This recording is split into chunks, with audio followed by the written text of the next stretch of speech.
Thank you, and welcome back to another episode of the Miss Michaela Mae Show. I'm your host, Miss Michaela Mae, here with my corgis, Tank and Willie. So if you hear paw prints in the background, it's a corgi. And today I'm going to talk about what Ethan Hunt taught me about asking questions and about cultivating a Mission Impossible mindset.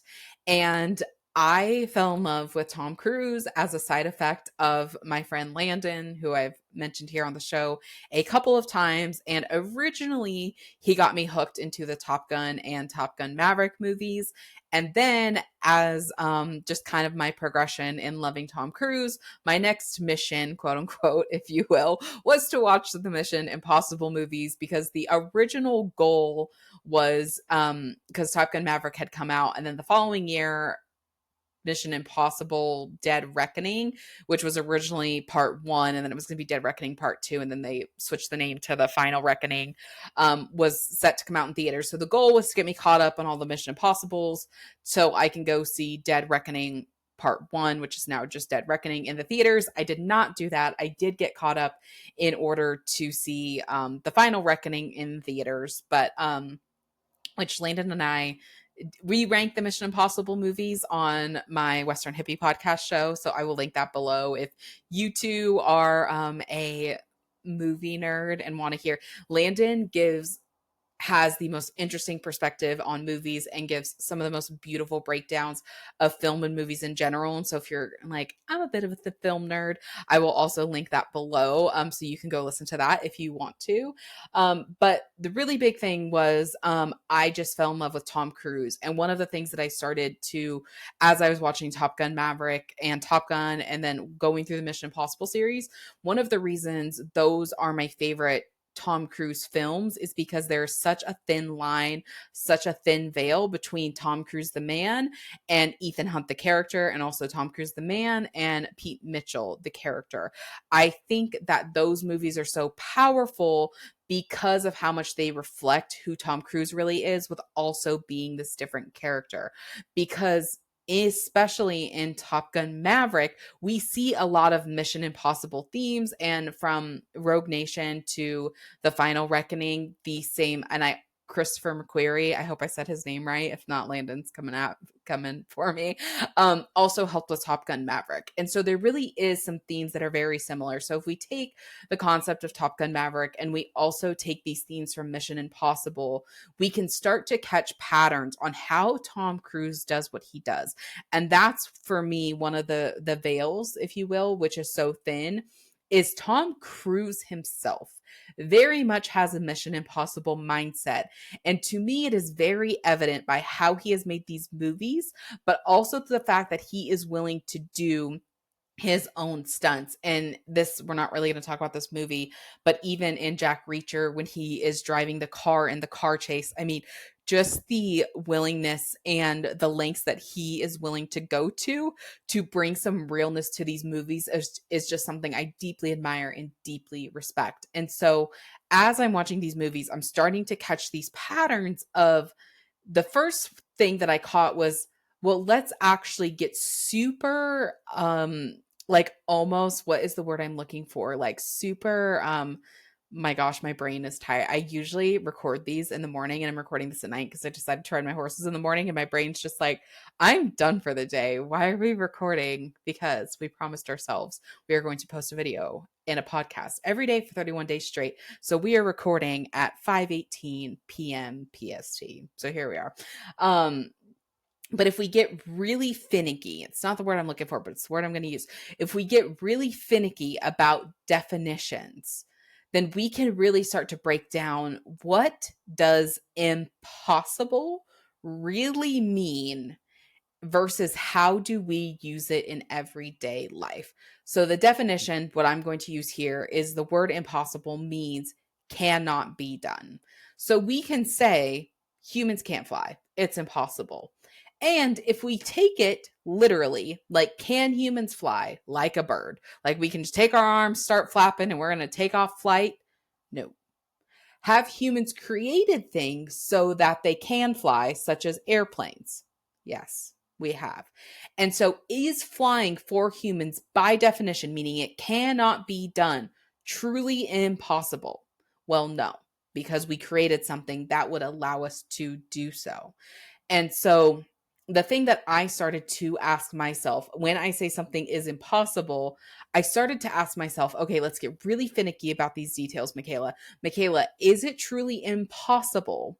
Or does it just require you to do things that you do not want to do to get it done? If so, that's okay. Just be honest with yourself, but do not lie to yourself and say it's impossible. Because one of the things that really sparked this contrast for me was in Mission Impossible. Just spoiler alert, Rogue Nation is one of my favorite films of all time. I love Rogue Nation. I think Elsa is just an amazing character. I love Benji. I love like Tom in that movie. I do like Jeremy Renner's character, like Big Rain. Like it's just like the best of Mission Impossible in one beautiful movie. All of that to say, I have seen that movie an idiotic amount of times. I am not telling you how many times I've had it on repeat. I'm not telling you how many times I've seen that movie because one, I don't know. Two, it's slightly embarrassing. Anywho, so one of my favorite scenes is when Benji and Tom Cruise, also spoiler alerts if you haven't seen the film, I'm not going to like give the punchline away because I don't know if I could if I wanted to, but go watch the movie. So I'm not giving away the movie, but there's a spoiler alert. One of my favorite scenes is when Elsa, Benji, and Tom, Ethan in the movie are in Morocco. And she's like, and believe me, I've tried, like, because they're trying to get this thing out of this center. And she's like, believe me, I've thought about it. It's impossible. And again, we could argue maybe with just one person, it would have been impossible for all the little things they had to do. However, they got what they needed to get out of that thing, which tells us objectively it was not impossible. It was possible. It was just, were you willing to do or trained to do what needed to be done to get it done? Like in that scene, Tom Cruise has to hold his breath for a certain amount of minutes and he's swimming against a current and has to get the disc out. And then actually Elsa does end up saving him so that he doesn't drown in this scene. Again, is it very difficult? Yes. Was it impossible? No. Or it would not have been done. And again, we can say, well, Michaela, this is a movie. It's Hollywood. There's a lot of things in place. However, that's what makes these movies so cool, is because there are a lot of these stunts that Tom Cruise himself is doing that most people would deem impossible or would use CGI for or use green screen. And yet Tom Cruise is getting them done. And even I think one of the best stunts throughout the franchise is the one in what now was supposed to be Dead Reckoning Part 1 is now just Dead Reckoning, where Tom Cruise takes the motorbike and goes off the cliff and parachutes down. He's not landing on the train, but he really did go off a cliff on a motorbike and parachute down like 26 times. Most people would have said that was impossible. And yet they made that stunt real. Like he actually did that. Maybe not the things around it. And so again, this is what we can start to use as like, okay, Ethan Hunt is a fictional character. Maybe we can't be as literal because Hollywood is doing its little voodoo like bippity boppity boop and making things happen. However, we can look at Tom Cruise himself because he actually is doing a lot of these stunts in real life. So that was the first thing that Tom Cruise and Ethan Hunt really started to teach me about is what I've been calling cultivating a Mission Impossible mindset, is first get super finicky and super picky about and objective as possible with these definitions. Is it truly impossible, or do I just not want to do what it takes to get the job done? Which is okay. Like, it is not impossible to parachute and jump out of a plane. Do I want to do what it takes to get that done? No. Will I skydive at some point in my life? Possibly. Do I have any intentions on doing it right now?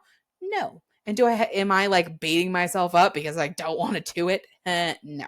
Did walk across fire at a Tony Robbins event though. Would have said that was impossible at one point, and yet here I am.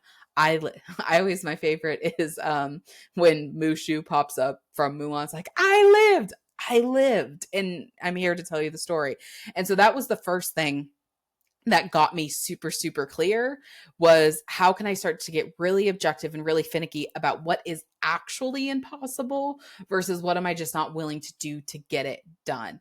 Because to me, that is the second step. Is there's a difference between saying it's not possible versus asking the question of how can I make this possible? So I've objectively decided, okay, it's not technically impossible, but it is going to be really hard. There's going to be a lot of obstacles. And so now the cool thing about the brain is the way the brain works is it works on a loop. If we ask it a question, it will give us an answer. However, when we say a statement, we're just not going to get anything. And we're not even going to get our brain to use itself to its full capacity. When we ask the brain a question, it will allow, like the way that I see it, it's like when we just say a statement, we say stay on the surface, where when we ask a question, we actually can allow, like, imagine the question is a deep sea diver, and it actually allows the diver to dive to the depths and to bring something back up. Where when we say a statement, it's just like sitting in the water on top of a floaty. And so when we start asking the question, how can I make this possible? And we can start brainstorming, it's like, oh, okay, like if we're going to use the Tom Cruise, let's use actually the stunt from Dead Reckoning, when he is on the motorcycle and jumps off the cliff. Okay, how can we make this possible? Okay, can you jump off the cliff as is safely without hitting the side of the cliff? No. Okay, well, how could we get you enough speed, but also up in the air enough? And if you look at the behind the scenes, you can see how they built the ramp so that you're far enough away from the cliff and that you have enough speed to get you to where you need to be for the motorbike. And then also, what kind of a budget do we need and how many motorbikes do we need and what style? And like, so it's, we have the continuity from scene to scene to scene. So we start to say how, and then we can start making a list of like, okay, I can do this and I can do that and I can do XYZ. And again, that's just going to open our brain. And the goal, the other thing that I look at with this is like when we constrict the brain, it just gives us like more of a peripheral. We can only see one or two ways. But when we expand the brain, we can start to see multiple things going on and multiple opportunities or possibilities going on. And so those are kind of the main things. And I feel like there's something else that I'm forgetting. But as I said, my brain is like very tired tonight, but I promised myself I would do this. But those are really the big things, is like getting really objective. Three main things, let me finish my sentence, that Tom Cruise has taught me about cultivating a Mission Impossible mindset is: one, let's get super finicky and super objective about this definition. Like, is it truly impossible, or am I just not wanting to do what it takes to get the job done? Again, no right or wrong, just let's be super honest with ourselves about it. Okay, that's step one. Step two is, what questions can I ask myself in order to get my brain to find or see a solution other than to shut it down and to not see any opportunity at all? And then the third thing is, let's get really clear on what things we can start to try and how we can actually get this done. And maybe like, what calls do I need to make to get this done? And really just focusing on, what do I need to ask myself and what do I need to say to myself to get my brain to expand and not to contract. And it's just been a super important lesson for me. And in this episode today, I want to do something like kind of pop culture-y, but also loop it back around into personal development and how the brain works and emotions, because, that's also what I do. So those are my thoughts. And those are the things that Tom Cruise has taught me about creating and cultivating a Mission Impossible mindset. As always, I'm your host, Miss Michaela Mae, here with my corgis, Tank and Willie. If you have found value out of this episode, I would be ever so thankful if you would subscribe and review the show and tell me what you found most valuable from it. And I was going to say without further ado, but until next time, thank you for being here, and myself and my corgis will talk to you soon.